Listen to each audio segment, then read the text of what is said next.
Hey everyone, in today's Leagues 4 video, we will be going over Zeah, doing a whole deep dive into the region, everything from Kourend to the Kebos lowlands. All of that's going to be covered today. It's quite a big task. There's a lot of content to go through, so hopefully this video doesn't run too long. Also, now that I'm in the elective regions, these are the ones that you get to pick. There's 8 regions available. You get to choose 3 of them for Trailblazers.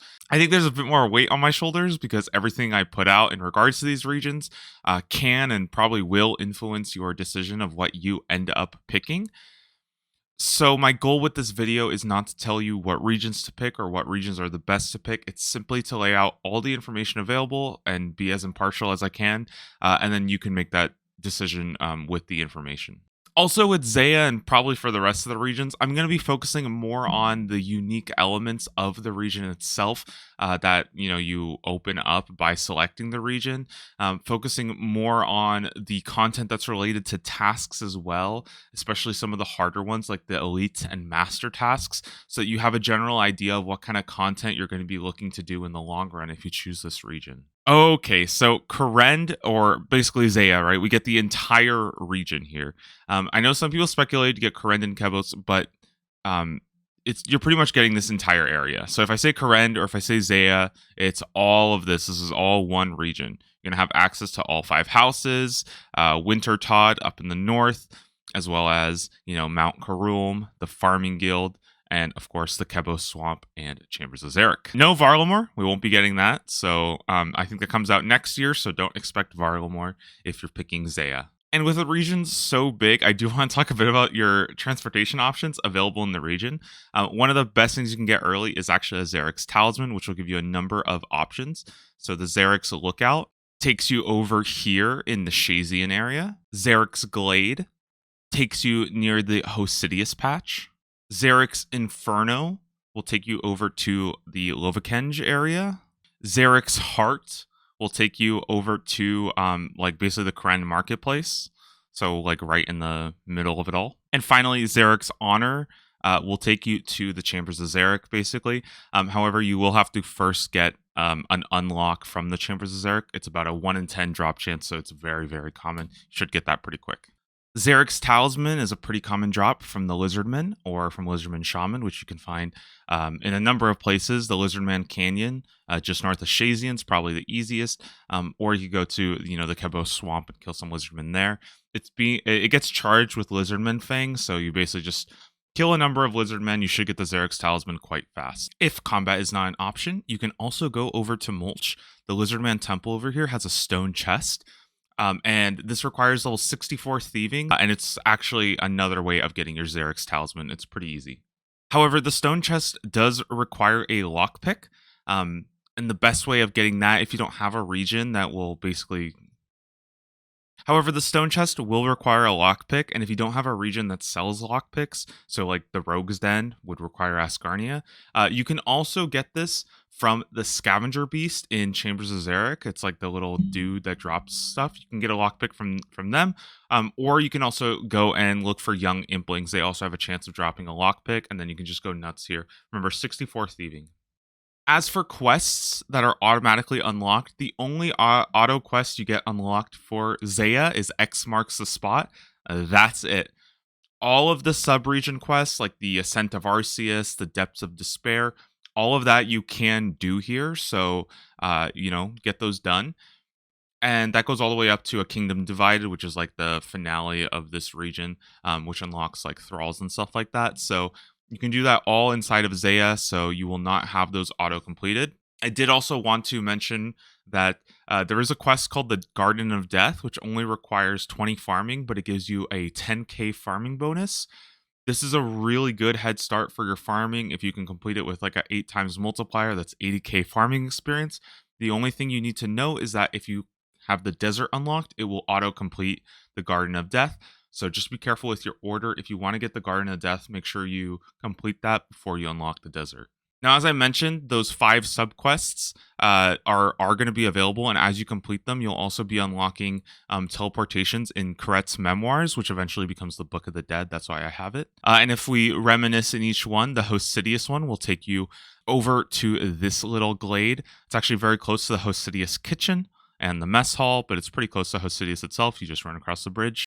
Reminiscing to Piscarilius will take you over to basically the Piscarilius docks. Not much to be said here, just right here. Reminiscing to Shazian will take you over to the Shazian crypts area. There's a bank here, an altar here, and the rest of the Shazian area. Reminiscing to Lovakenge will obviously take you to Lovakenge, very close to the bank, the general store, the pub. And reminiscing to Arceus or Arceus, I think it's Arceus. That'll take you over to the middle of Arceus. Obviously, this is where you're going to get your runes, and you will also be close to the library. Charging Kourend's memoirs only requires 1 law, body, soul, and mind rune, so it's pretty easy to do. You can stock up to 40 charges, and you should always be good on that. Not that hard. Oh, but you do have to charge it like over here. So there's like a statue you have to go to. So that might be a little bit annoying, but again, it's not hard. You just stock up on 40 charges every time you're out. Now, you'll also have access to the minecart network. To actually start unlocking this will require 65% Lovakenge favor, which we'll get into favor in just a little bit. But basically, Miriam will have you go and take scrolls to all of the other minecart stations to unlock them. And actually using the minecart only requires 50 coins per ride. However, you can also pay a one-time fee of 100k to get permanent access and use it as you please. Here is the Arceus minecart. It's very close to the library as well as close to the Dark Altar. Also, while we're here, there is a fairy ring that you can CIS. This one's really close to Dark Altar, pretty close to Wintertot as well. The only thing to note about this one is you have to pay a one-time fee of 80k coins to be able to use this. Here's the Hosidius minecart. It's pretty close to the Woodcutting Guild, close to the Forthos dungeon, and close to the Saltpeter mounds. Here's the Port Piscarilius minecart. I just like this one because actually, you know what? I don't think this one's that useful now that I think about it. I usually like it because it's close to Port Sarim, but if you don't have Escarnia, you don't have access to that anyway. So this one's kind of useless. It's got a mine here though, which is nice. This is the Shazian minecart, a little bit out of the way, but it's kind of close to the middle of Kourend, and relatively close to both of the Shazian areas. And probably the most important one, or the most useful one, is actually the Mount Kitamortum, which takes you up to the Chambers of Xeric area. You can see this is also where that Xeric's Talisman teleport goes. Remember that you're going to have to make your run here the first time. It kind of requires you to run through this path up the mountain. And there's also a mountain guide who can, once you've done the climb one time, he'll be able to teleport you here. But honestly, the minecarts or the Xeric's Talisman is probably your best way to get to Chambers of Xeric. Now, once you've completed some of the Kourend Diary, you'll also have access to Rada's Blessing, which gives you 2 more teleports. You can use this to get to the Kourend Woodland over in the south area. This is kind of nice. There's a couple of hunter areas, such as the Copper Longtails, and as we'll talk about later, Chinchampas. It's also pretty close to the Woodcutting Guild. And you'll also be able to teleport up to Mount Kourend. This is where Konar is, as well as the Kourend Slayer dungeon, which has hydras and worms and all that good stuff. There's also a couple mines and stuff in this area. I also want to talk about the fairy ring CIR, which is in this area. This is a pretty useful fairy ring to get to Mount Kitamortum before you have, the blessing. And it's also one of the fastest ways to get to the fairy guild until you get a skills necklace, which is probably going to take you a little bit of time. And the last fairy ring that I did want to talk about is, let's see if I can find it. It's this one right here, DJR. Typically, this is the one that you use to access the Chasm of Fire. However, this is actually the fastest fairy ring to a bank, or I guess the closest. So it's a very, very useful fairy ring. I would definitely use this anytime you need to bank if you're for whatever reason you're using fairy rings to bank. Now, obviously, favor is going to be coming back. You have to, get your favor up with every single house to unlock more activities for the respective house. And getting 100% in all of them is also part of the Architectural Alliance mini quest. So it's just something you're going to have to do pretty early on. They have confirmed that Kourend favor is going to be heavily boosted. I don't know what that means. Maybe that's 2 times. Maybe that's 3 times. Who knows?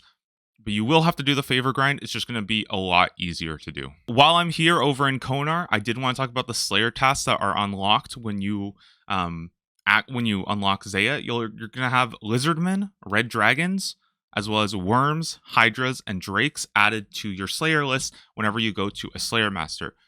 However, Konar operates quite differently. We're going to have a whole section about that in just a little bit, so stay tuned for that. And of course, if we're going to talk about Zeah, how can I not mention the Chambers of Xeric?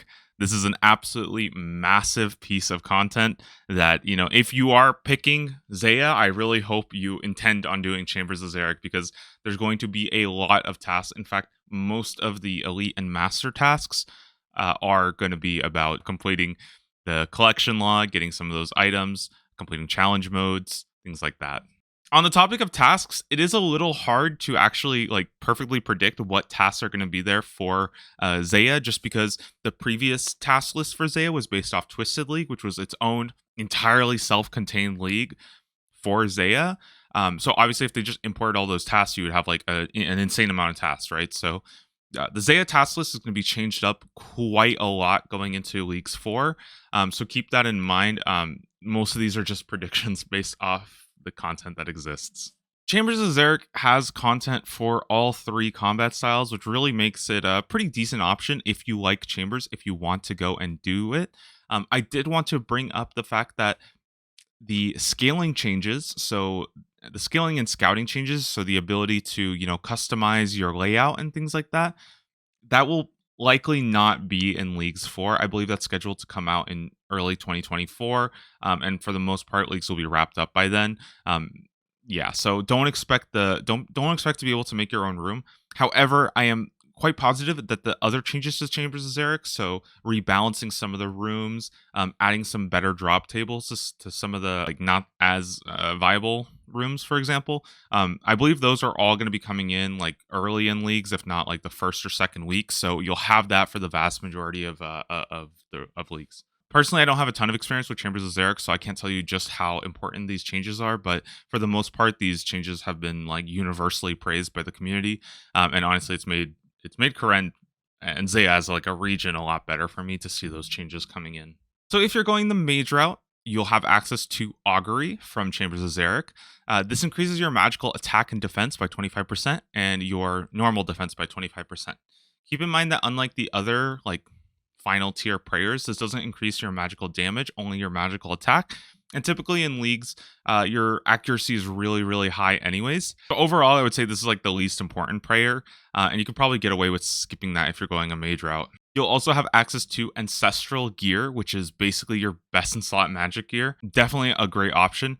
However, Virtus also exists if you're going through the desert path. You'll be able to, get your Virtus from the Desert Treasure 2 bosses, and that might be an alternative. And you'll also get the Kodai Insignia from Chambers of Xeric. This is unfortunately a trend that you'll see in Zeah, that a lot of the gear requires other regions as well. So while you will get the Kodai Insignia, you would also need the Desert to get the Master Wand to combine that to get the Kodai Wand. So, just be aware of that decision. For melee, you'll have access to the Elder Maul.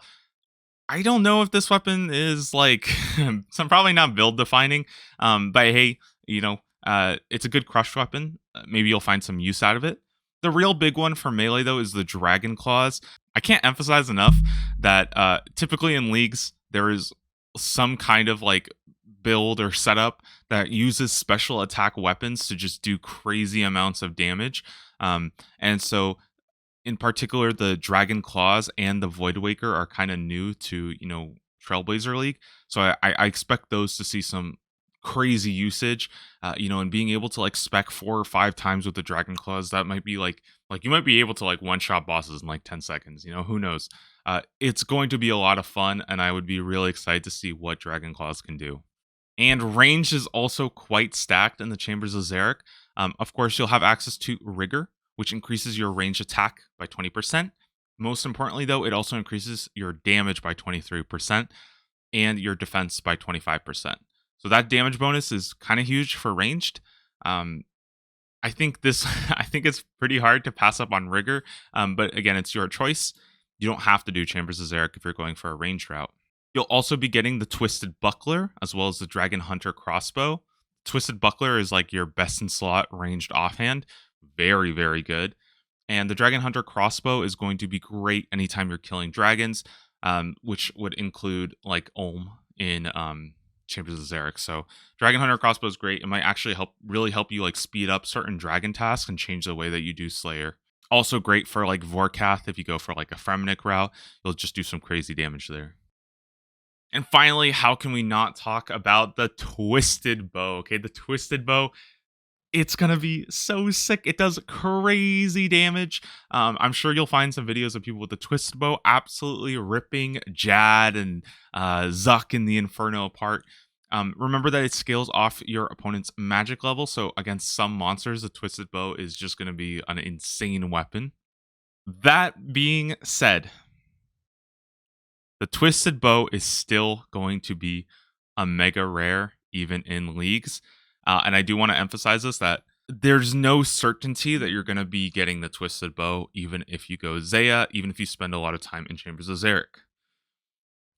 People have done some rough estimates, and you're looking at about 3, even with a boosted drop rate of like 3 times the drop rate, you're looking at about 300 solos of Chambers of Xeric to get your Twisted Bow, which is roughly a 100-hour grind. Obviously, that's a little dependent on, individual player level and, what kind of gear you have.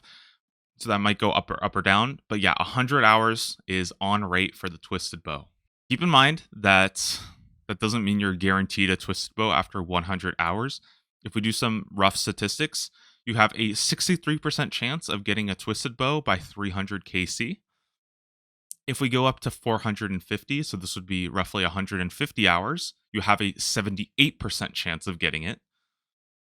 And if we go up to 2 times the rate, that would be 200 hours or 600 solos, you have only an 87% chance of getting your Twisted Bow by then. That means 1 in 8 of you are not going to have a Twisted Bow even after 200 hours of Chambers of Xeric inside of the league. And as a final black pill, okay, if we go up to 4 times the kill count, so that's 400 hours or 1,200 solos, you still have a 2% chance of not getting it by then. So 2% of you will not have a Twisted Bow even after spending 400 hours in Chambers of Xeric, assuming you haven't given up and quit the leagues by then. The only reason why I talk about this is because I know a lot of people are excited for the Twisted Bow. It is a really cool weapon to use, but just be careful because that if this is what you're building around, if this is your main focus, you might run into a lot of trouble once you realize that grind is actually a lot longer. And you can go dry even in leagues. It does happen, and I saw a lot of people burn out in like Shattered Relics League because they kept trying to go for Twisted Bow and it just was not dropping. To put into perspective, my rough estimates for the Shadow, for example, from Tombs of Amasket, is I'm looking at about a 30 to 40 hour grind. So that's like a third of the Twisted Bow. Finally, you can also get Din's Bulwark from the raid.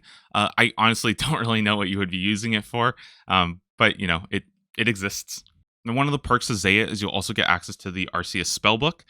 This has a number of useful spells. It's somewhere between the utility of the Lunar spellbook and the combat focus of Ancients. In particular, you'll have access to Resurrecting Thralls. These guys can actually be a pretty substantial source of damage, especially if there's anything that boosts them up. This a lot of fun to use. Definitely a big perk of going the Zeah route. You'll also be able to reanimate like Ensouled Heads, which is a very nice source of prayer experience. So definitely save any Ensouled Heads you get. Prayer is obviously a skill you want to be training, so reanimation spells are very good for that as well. Now, another pretty convenient one is Sinister Offering. This lets you convert bones into prayer points and experience at a pretty good rate. The only thing that I would kind of caveat about this is it requires Wrath Runes. The only way you can get Wrath Runes is if you also have Fremenic, so that you have Dragon Slayer 2 unlocked. Now, on the subject of magic and spellbooks, Arceus does have a rune shop that you can use. The biggest perk is that it sells blood and soul runes, and remember the way that shops work, this is essentially an infinite supply, so you'll be able to buy as many blood and souls as you would like. It's good to note, however, that this rune shop does not sell nature's laws or cosmic runes, so if you need those, you're probably going to have to either have another region that you can get them or just make them on your own. So it's law runes in particular would require Asgarnia and the Troll Stronghold to craft. So if you're going through Zeah, just make sure you have a way of getting law runes as well. One of the most iconic parts of Zeah is having sand crabs. These guys are just a fantastic source to train your combat experience. Everybody's going to have access to fossil islands, so ammonite crabs are, they are better than sand crabs for the most part, but they're just going to be so crowded with everybody having access to them that being able to get to sand crabs and, basically able to AFK some of your combat skills. You could do range, magic, or melee here.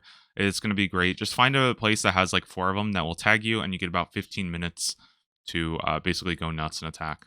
You can also pay 10,000 to go to the Sand Crab Isle, which has a couple more zones. You can see I've marked just a couple of the ones that I like to use that have either 3 or 4 spawns, and again, you could just kind of go nuts on them.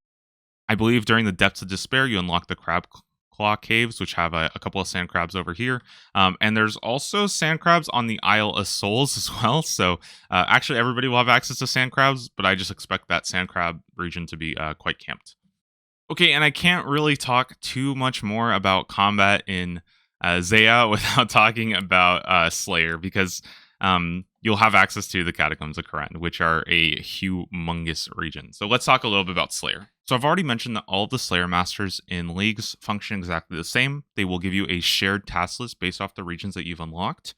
They all reward the same amount of points per task. It's basically just convenience of which one you want to access. Konar is the exception. Konar has access to her entire task list from the main game, as long as you have a region that facilitates that Slayer task. And a lot of these are accessed because of the Catacombs of Kourend. It gives you just so many tasks that you can actually do just with Zeah as an option. This means that you cannot assign tasks that you do not have the region for. So, for example, gargoyles can only be killed at the Slayer Tower. If you don't have Mauritania unlocked, she will not be able to assign you gargoyles. Typically in Leagues, there's also a relic that lets you pick your Slayer tasks. If you use Konar, you'll be able to pick your Slayer task. However, you will not be able to pick what area restriction goes there. So just, keep that in mind. If you have, some really wacky areas, or like, you're not going to be able to get a perfect, like, oh, I want it in Catacombs of Kourend every single time. But again, if you game the system a little bit and you pick areas that, don't open up other like training areas for certain Slayer monsters, you'll kind of be able to like game it so that it always goes into the area that you want it to go. Okay, and just to go over Konar's list, because again, it is quite crazy. You're gonna have aberrant specters. You're gonna have abyssal demons. You won't be able to get adamant dragons unless you have Fremnik unlocked, right? But then like Ankus. You'll be able to get black demons, black dragons, bloodvelds, blue dragons, and so on and so on. Dagonaths, dust devils, necreals, there's just a ton of stuff that we can go down here. All of which are basically unlocked because you'll have access to the Catacombs of Kourend. Now, let's say I took a look at something like Aberrant Specters, and the possible locations were Catacombs of Kourend, which would obviously require Zeah, the Slayer Tower, which would require Mauritania, and the Stronghold Slayer Cave, which would require Kandarin. Now, if I only had Zeah unlocked and I didn't unlock Mauritania or Kandarin, every time you would choose Aberrant Specters, or she would assign Aberrant Specters, you would just get them assigned to the Catacombs of Kourend. So it would always be like that. And if you want to have something like Cave Kraken, you would also need Kandarin unlocked, and then every time she assigns Cave Kraken, she'll assign them at the Kraken Cove. Of course, you'll still get Brimstone keys when doing Konar tasks. Nice way of getting supplies and resources, although there's nothing that I saw that's like particularly crazy that you can get from the Brimstone chests that is like exceptional to Zeah. Okay, and just to go through the Catacombs of Kourend, you can see that there are Hill Giants, Bloodvelds, Abyssal Demons, Bronze and Iron Dragons, Greater Necreals, Greater Demons, Black Demons, Lesser Demons, Ghosts, Jellies, Moss Giants, Dust Devils, Bloodvelds, Sand Crabs. I think these are the King Sand Crabs. You got Jellies, you got Dagonaths, Ankus, Banshees, Specters, Shades, Steel Dragons, and Brutal Dragons as well. So you got the Brutal Black, Blue, and Red. There's also a couple other things like Fire Giants, Hellhounds. Basically, there's a lot to do in here, a lot of tasks, and as a result, there's also the extended drop table of every single one of these monsters, which, I could go over every single drop table, but I think that's a little too crazy, so I'm going to skip that for now. Although if you are interested, I think Verf has a really cool like chunk account where he goes to the Catacombs of Kourend and gets a lot of like interesting drops via that. One of the neat things about the Catacombs of Kourend is you open up a lot of AoE tasks. So the big ones are Greater Necreals and Dust Devils. This is like a very, very common task that people will burst and barrage for. You can also use Chins or something like the Venator Bow, which I think is another way of getting AoE. Remember that Ancient Magics will require the Desert, but you can get Gray Chins even with just Zeah unlocked. So everybody who picks Zeah will be able to use Chinchompas for these AoE tasks. While Necreals and Dust Devils are like the biggest ones, you can also do AoE strats for Jellies. You can do them for Ankus. And there's also ways of doing it for Abyssal Demons and Dagonath as well, which are they're a little bit more complicated. But check those out. You can, burst, barrage your Abyssal Demons and Dagonath tasks. There's a lot of other like really weird strats that you can do in the Catacombs of Kourend, like Slayer, like you have alts that are dancing to get your blood velds lined up for you. There's a lot of safe spots in this area. So Catacombs of Kourend is there's just too much to cover. I can't cover everything, so I'm just telling you what monsters exist. On the subject of drop tables, though, the Banshees, these guys do tend to have a pretty good drop rate of like herbs and stuff like that. They're called the Twisted Banshees. I know a lot of Ironmen will typically go for these guys because their drop table is quite good. The only thing I do want to mention about the Catacombs of Kourend is that this place does tend to be quite camped. Even in like the main game, you'll often see people at Necreals and Dust Devils, and it can be hard to find a world. So if you're going Zeah, just keep that in mind. You may struggle to actually find a world that has these available because there's only these 2 spots available. And like if you're going Zeah and you're getting your Necreals here, right? Like there's nowhere else to get that task done. You're gonna have to get it done in the Catacombs of Kourend. And you might run into a bit of like a block where there's just no world available for you to use. Also in the Catacombs, every bone that's buried will give you some prayer back. So this can be really useful with something like the Bone Crusher, which automatically buries your bones. That would require the Mauritania diary. The Ash Sanctifier comes from the Kourend diary, and this one will auto bury any ashes. So this is nice for things like Necreals, which drop ashes. If you're not going Mauritania and you still want something like that, you may want to look out for some kind of relic that will auto bury your bones. They've brought that a couple times in the past, and that might help you throughout the Catacombs just to get that prayer back right away. In addition, every single monster in the Catacombs of Kourend has a chance of dropping the Dark Totems, which let you access Skotizo. Skotizo is a pretty good boss, has a number of really easy drops, and it also allows you to upgrade a Dark Light into an Arc Light. That would require the Desert to actually get the Dark Light, but the Arc Lights are actually a very strong melee weapon, very good against any kind of demons, and it's pretty easy to get the charges if you're doing your Slayer tasks in the Catacombs of Kourend. If you're going a melee build, I actually think the Arc Light is something to definitely think about if you're going Zeah. In addition, you can take the elevator from Mount Kourend to the Kourend Slayer dungeon. I believe this requires the boots of like Brimstone to use. I think it's Brimstone boots or something like that. This is where you'll, of course, find worms, hydras, as well as drakes. There's also greater demons, sulfur lizards, and fire giants and hellhound that exist, so you can go here in case some of the other spots are crowded, but really you're here for worms, hydras, and drakes. I know that most people don't like these tasks, but they can actually be quite good for Ironman. I really like doing worms actually on my Ironman just because they do give like pretty nice drop rates of certain items. You can get like a dragon sword from them as well. You'll also have access to the Alchemical Hydra boss. If you haven't done Alchemical Hydra, it's not that difficult. I actually really enjoyed doing it. It was pretty fun to learn, pretty easy. Really, the only difficult part is getting 95 Slayer to actually do it, as well as you have to be on a Hydra task. It is instance, so no competition there. And the Alchemical Hydra does have a number of drops, but we're going to run into the same problem here, where some of the drops are limited by other region unlocks as well. You will be able to get the Brimstone Ring with just Zeah unlocked. This just requires 3 parts that drop from the Alchemical Hydra. It's a pretty common drop. The Hydra's tail will let you make the Bone Crusher necklace. Unfortunately, that would require Fremennik to have access to Vorkath. And you're going to need Mauritania to get the Bone Crusher itself. But this is basically like a necklace that lets you auto-bury bones and restore prayer from it. You'll also get the Hydra Leather, which lets you make ferocious gloves. Unfortunately, I do not think you can complete Recipe for Disaster and actually get Barrow's gloves, which means that ferocious gloves are also off the table. So it's basically a dead drop. And the Hydra also drops the Hydra Claw, which is what you use to make the Dragon Hunter Lance, a pretty cool weapon. Unfortunately, again, this would require Kandarin to actually make the Dragon Hunter Lance. because you need barbarian hosta training or spear making, whatever that is.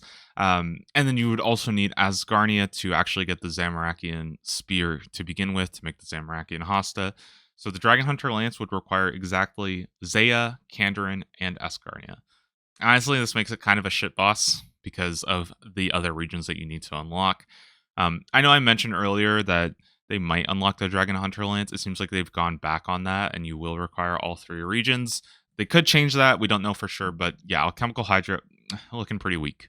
Now, I talked about that Fairy Ring DJR. This takes you over to the Chasm of Fire. This is a fantastic place for lesser, greater demons, and black demons. I believe you can access here even if you're off task, but I don't know if you can kill them unless you have the Slayer task for them. But you can see there's lesser, like just a ton of lesser demons on this floor. If we go down, there's also going to be greater demons and black demons, which is, yeah, it's a pretty good zone. You'll also, like, you can set up a cannon here as well to tag them. There's a couple safe spots as well. So it's a pretty good zone. Yeah, you can't attack them unless you're on a Slayer. Over here in Shazian, you'll also get the Giant's Den. This has a bunch of hill giants, moss giants, and fire giants. And honestly, I don't know if anybody even knows about this place because it is never packed. You can basically do all your tasks here. It's like a really easy place to go and get them. I believe you can also set up a cannon as well in this area. Okay, we got a couple more things to cover. Over in the Hesidius area, you got the Forthos dungeon. A lot of good stuff here. In particular, these temple spiders are multi-combat, which means you'll also be able to do any kind of AoE like burst barrage or chintz. These guys are also a little bit lower level, so they can be a pretty nice way of actually going and getting your combat up. One of the drops that you can get from temple spiders is the pages of the sun, pages of the moon, for the In Search of Knowledge mini quest. This is a nice experience bonus and something you're probably going to have to do for a task anyways. And while pretty much every monster in the Forthos dungeon drops it, these guys are probably the fastest because you can AoE them or just, kill them AFK. In the south part of this area is Sarachnis, the red spider boss. Pretty easy to kill, not a lot of mechanics, and honestly, you can just do some crazy damage to her with all the OP relics, so this is not going to be too difficult. You're going to have quite a lot of kill count tasks for Sarachnis. For the drops, nothing that special, but you do have the Sarachnis Cudgel, which can be a pretty nice crush weapon until you get the Elder Maul or something. Unfortunately, I can't get to her because I forgot to bring a knife or some kind of slash weapon to actually get through these webs, so don't be like me. Remember to bring your knife. Monsters in the Forthos dungeon will also give you grubby keys, which can be used to open the grubby chest. Doesn't have the best supply table, but it can drop Ceradomin Brews, Restores, and Sharks, so that might be a nice way of just getting, combat supplies for when you actually go and do bosses or PVM or whatnot. So you can talk to Old Bertus here and actually trade 5 cut dragon stones, and in place, he will give you the temple key. The temple coin. If you don't have 5 cut dragonstones, which might be a little difficult to obtain, the best way of getting dragonstones would either be through Zalcano, which would require Prif, crystal keys and the crystal chest, which would be Asgarnia, or again, you could also use them in Prif with the enhanced crystal key. Or Tombs of Amasket also drops dragonstones, but of course that is going to be a little bit difficult to get in the early game. There's a couple other ways you can get Dragonstones, those are just the best ones. And if you don't have the Dragonstones, you can also, there's a fight that you can do here. It's level 186, hits pretty hard and drains your prayer, does magic damage, so you would also need Protect from Magic. That fight's definitely a little trickier to do, but if you aren't able to get Dragonstones, but your combat's really high, that's an option as well. You can actually just kill him. Unfortunately, there's another downside, which I'll talk about later on once we get to the prayer altar that you unlock by doing this. Okay, and once you've gotten your temple coin, you can go to the Forthos ruin. It's very, very close to where that other entrance was. This is kind of like the other entrance to the dungeon. And you'll take it over here to this room that has the undead druids. And you'll be able to use the stone relief to go ahead and access this area right over here. Pulling this lever will unlock this door, which just gives you easier access to where that other altar was, as well as the undead druids and the red dragons. Now, there's a couple of neat things that you can do here. Eodan will actually be he functions as a tanner, although he is quite expensive. Not every region has a tanner, and it goes down in price based on the level of diary that you've completed. So yeah, Zeah has a tanner. That's good. You also have access to this sacred bone burner, which lets you, sacrifice bones at it for 300% experience. In comparison, a gilded altar in your home is 350%, but you won't be able to make a gilded altar unless you have the Fremenic area unlocked. Plus, you would also have to use like the incense. As I mentioned earlier, if you went through the combat route of getting the temple coin to unlock this, you would have to actually bury 100 bones before you start getting the 300% experience. And I think the first 50 give you no experience at all. That's why the Dragonstone path is kind of a lot better, because you're just saving a lot of prayer experience through burying bones. Typically, this one is not very popular because it is kind of far from, a bank and stuff like that. But like, because you're probably going to be having last recall coming back, you might be able to like teleport to a bank and then instantly come back, keep burying your bones. So this actually makes prayer in Zeah quite good between the Sacred Bone Burner as well as the Arceus spellbook to reanimate heads. Here, you'll also get a temple key, which basically lets you unlock every single door in the dungeon and just get around a little bit quicker, a little bit faster. Like, I think this door requires the temple key. It's also a task. Over in Shazian, there's the Shazian Crypts. This will require a light source. I'm just going to go in regardless because script. Yeah, you can see everything is dark in here. Over in the Shazian Crypts, this is a multi-combat area. And you got these zombies and skeletons that are like level 130. There's also 3 different combat styles that they can like spawn in. So this place can be like really, really dangerous, and you can take like a crazy amount of damage here if you're not careful. I honestly don't think there's any reason to go here at all, except there's like one achievement diary task that you can do.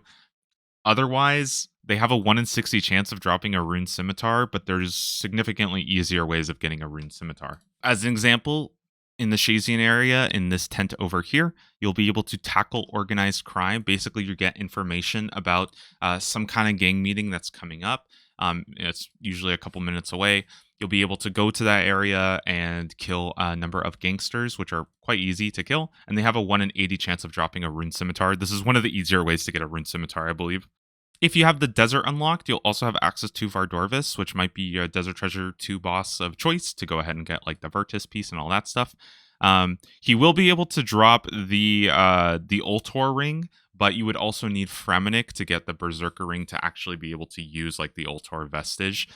So yeah, Vardorvis is an option. You can go kill him if you want. And for our final piece of combat, over here at Watson's house, you can talk to the Mimic upstairs to actually start getting Mimic caskets when you complete like master clues, and this gives you the chance to fight the Mimic. The drops aren't really good. There's not really a ton you can get from the Mimic that's like not exceptionally rare, but there's usually some kill count tasks for the Mimic, so I would probably recommend doing at least like 1, maybe 5 Mimics or something just to get these out of the way, because they're it's points. Okay, and that just about wraps up our combat and dungeons in this area. Now we can get into the rest of the skills. There's a couple of boats you can take to this middle island, Mulch Island. The big perk here is aerial fishing, where you'll be clicking on these fishing spots, and you just have like a little falcon that you get from already the angler. This is surprisingly decent fishing and hunter experience, so if you need to get both of those leveled, it's actually quite efficient. It's also going to give you pearls, which you can use to buy a number of things, such as the pearl fishing rod. These are basically equipable rods.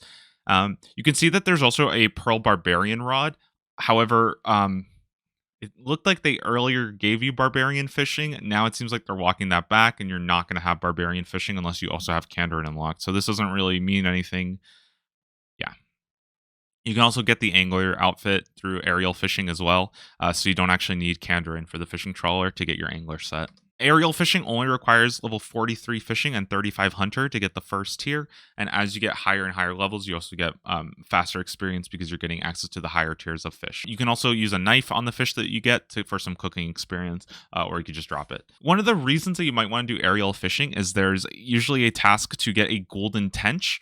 This is a 1 in 20,000 chance to drop unbuffed, and it will get buffed with the Leagues thing, but even then it's still quite rare to actually get.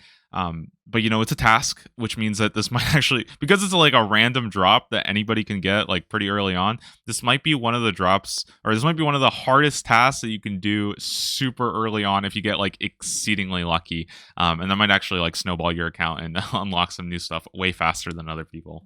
Over here in Piscarilius, this is the only spot where you can farm anglerfish. This does require 90 or 82 fishing, so pretty decent requirements. And then the bait that you use is going to be sandworms, which are found over in this northeast area. It's actually a hunter method. Now, if you are a super gamer over in this top area, there's actually some spots where you can do 2-tick harpoon fishing, which is actually the fastest fishing experience in the entire game. If you're willing to do tick manipulation, you basically set up rats that will be attacking you. Absolutely not necessary to do this, but if you want to get super fast fishing experience, this is pretty cool that you have Zeah. Moving on to Hunter, Zeah does have a couple of Hunter options. In the very early game, at only level 15 Hunter, you'll be able to dig up sandworms. This would require a spade and an empty bucket, but you can get some favor by digging these guys up, or you can also save them to be used for anglerfish later on. So, if you plan on fishing anglerfish, which are good, they're a pretty strong source of food. They let you go over maximum health. Definitely try to save up some sandworms so you can fish them later on. At level 53 Hunter, you'll be able to box trap to get Chinchampas. These are only the gray chins. You won't have access to red or black Chinchampas unless you unlock Kandarin for red Chinchampas and the Wilderness for black Chinchampas. However, you won't need Eagle's Peak to actually capture Chinchampas, and box traps will be sold in the general store, so you won't need access to like a Hunter store either. This is the only spot in Kourend that has Chinchampas, so even though it is available, I expect this place to be like super, super camped. Good luck. For wood cutting, it's super easy in Zeah. You've got access to the wood cutting guild once you've got enough Hostidius favor. This has maple trees, willow trees, oak trees, yew trees, pretty much every tree you could possibly need. You've also got magic trees over here, and of course redwoods, some of the best AFK in the entire game. This just makes woodcutting super easy. You get like an invisible +7 bonus once you're inside the woodcutting guild. And this is also one of the places where you can buy a rune axe if you didn't want to go do the Enchanted Valley tree spirits to get your rune axe. In addition, Wintertodt actually gives you access to the dragon axe. You can get that as a rare drop from Wintertodt supply crates, which really just makes woodcutting in Zeah just very, very powerful. Moving on to mining. Of course, we're going to be doing this in the Levikenge area. At level 42 mining, you'll be able to mine volcanic sulfur. This just requires some kind of like face mask or something to avoid the clouds. And you do take a little bit of damage in here, although you can find some interesting safe spots.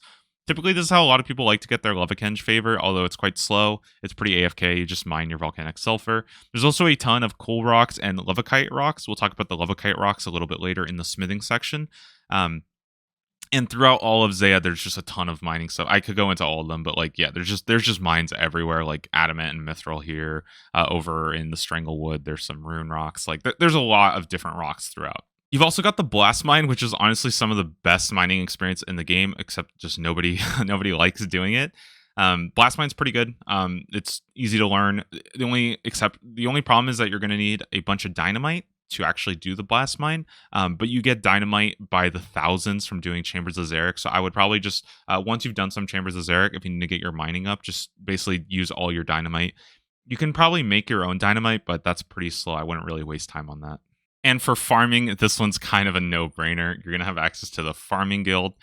There's 3 tiers, so you'll basically be slowly unlocking this as your farming gets higher and higher. There's tons of patches here. Flower patch, allotment patch. There's the big compost bin, cactus, tree patch, herb patch, as well as the anima patch, which you'll get from killing Hespori. And in the final tier, you'll also be able to make your own redwood. You'll be able to plant spirit tree, Celastris tree, another fruit tree. The farming guild is just so great. It really is. It's going to make farming so free. And of course, you'll also be able to get farming contracts. I don't think you'll be able to choose your own farming contracts, but yeah, you can talk to Guildmaster Jane. Farming contracts are usually a task as well. So do these early, do these often. But it should be easy. You just have access to so much patches. In case that wasn't enough, again, you can Xeric's Glade and go over to another patch over here that has herbs and water, or has herbs, allotment, as well as a flower patch.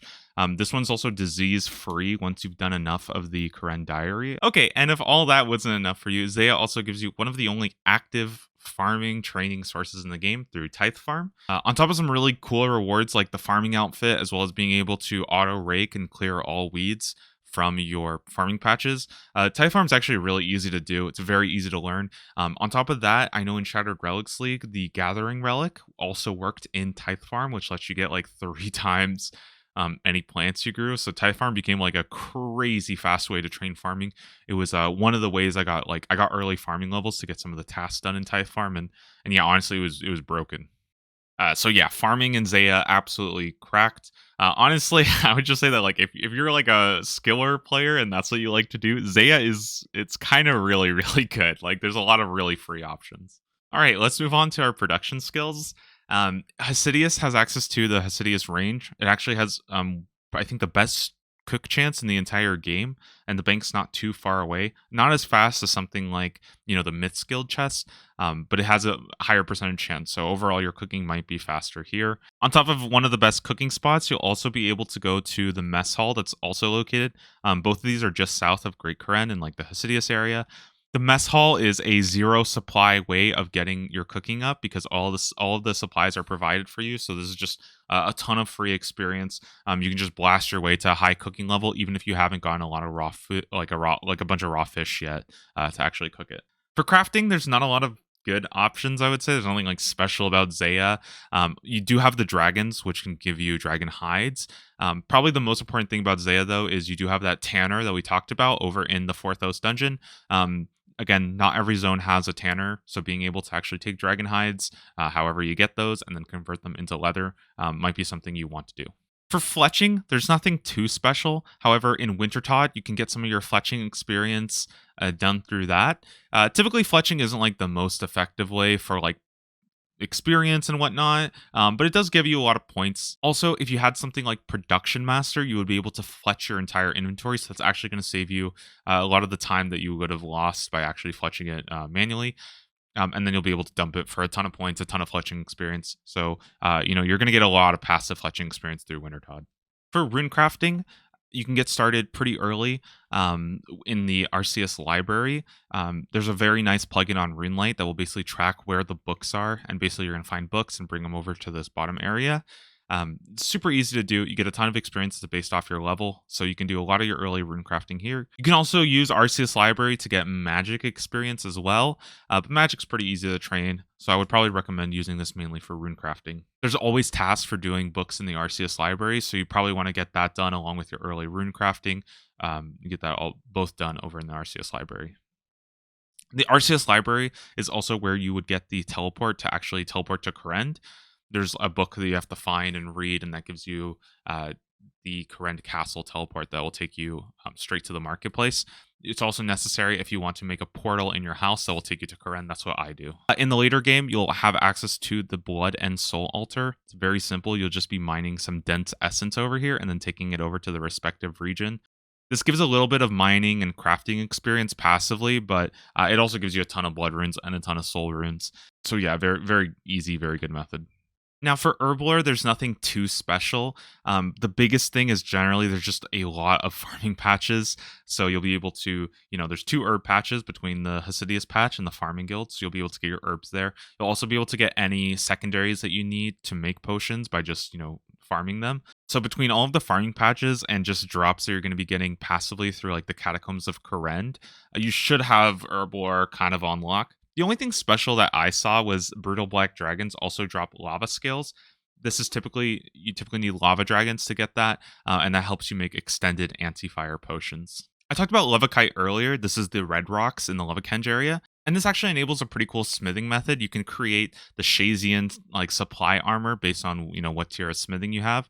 I believe bar for bar, this is one of the faster methods in the game, especially if it works with something like Production Master, which will let you smith entire inventories all at once. So yeah, Levakite's pretty good. It also, I think, requires less coal than like Rune or Addy does per bar per experience. So Levakite's very, very efficient as a smithing method. For our utility skills, I already mentioned Slayer, so I'm not really going to go into that. Again, Konar, Catacombs of Kourend, everything. For agility, there are a couple interesting methods. You're going to have the Shazian agility course, of course, in the Shazian area. There's an easy version of the course that requires level 5 and like a harder version of the course that requires level 48. That's not very high level, but it's going to be better than the Varrock course, which is your best agility course in the starter regions, excluding the Brimhaven agility arena. So yeah, Shazian might be something you want to do. Unfortunately, you don't get any marks of grace from doing this, so it's not the best for agility. Otherwise, there's also this agility shortcut over at Wintertodt, which is surprisingly decent agility experience if you just want to spam the same shortcut back and forth. Uh, there's there's probably better options you can get from your other regions though, so I would advise doing those that are also going to combine better with getting like marks of grace or any other agility related tasks that you have. Construction in Zeah is pretty cool. You do have a house portal near the Hasidius patch, and also kind of near the sand crabs. That's located right here. One perk in the woodcutting guild is you'll have a sawmill pretty close to a bank. Again, though, with last recall, you can typically get your planks done quite easily, but there is a sawmill available. Doing Wintertodt will get you some passive construction experience when you repair the brazier. Keep in mind that the experience you get from repairing does scale off of your level, so you might want to get to like level 20, 25 construction before you actually start doing Wintertodt, just so that you're not getting like an absolute pittance of construction in the earlier levels. You can probably just do like Daddy's Home, and they'll already give you enough of a construction level to be getting decent amounts of like passive construction. One thing to mention for construction is that Chambers of Xeric does give you quite a lot of teak and mahogany planks as like passive rewards from completing it. So if you're going for like a ton of construction levels, maybe post 99, maybe you're going for like 25 or 50 mil, you might want to do all of your Chambers of Xeric first and get all those teak and mahogany planks, so you don't have to spend any time or resources to like convert logs into planks.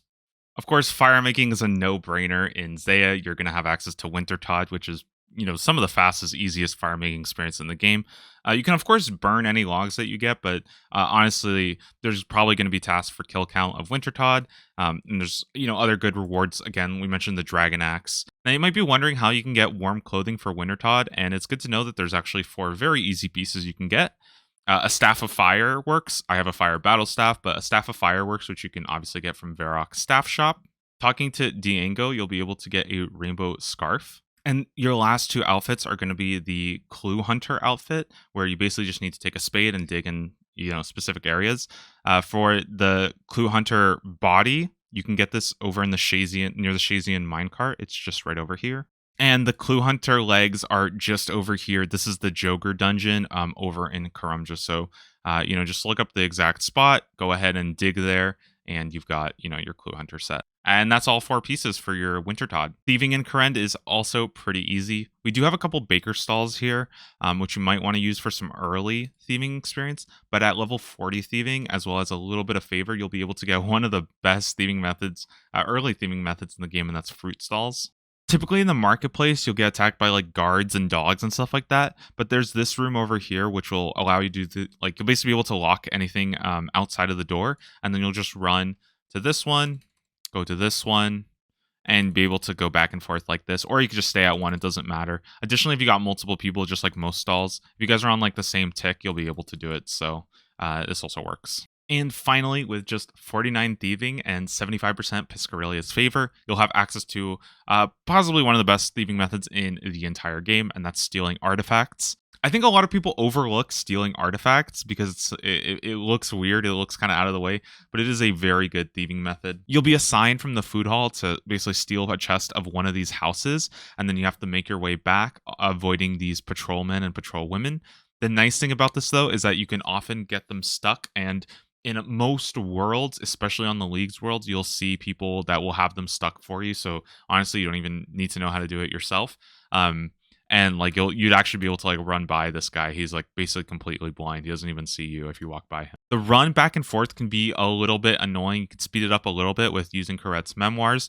But you can also use that time to like fletch and stuff while you run if you want to be very, very efficient, or do high alchemy. And with infinite run energy, this is actually a really nice method. You don't have to like rely on stamina potions or anything like that. Okay, and I think that just about wraps up this video for Zeah. There's obviously a lot more I could go into, and I'm sure there's a lot that I missed. That's why I'm gonna basically ask for the community's help here. If I did miss anything below, make sure to leave that in the comment section. Remember that with static threshold, it's not percentage based. It's not really a competition. So, if you know something, share it with the community. Let everybody else benefit from it as well. That's kind of the point of these videos, so that we can get more information out to everybody. Zeah is a pretty big region, so hopefully this video isn't too long. And I think my goal moving forward is to try to make one of these for basically all the zones. That's going to take some time. There's 7 more zones I need to go over, and not that much time until Leagues actually comes out. Also, in November, there's a very good chance we're going to be seeing some spoilers and some leaks coming out, so we'll be covering those as well. As always, thanks guys for watching. Hope you enjoyed this one. Hope I didn't miss too much stuff, and I'll see you in the next video.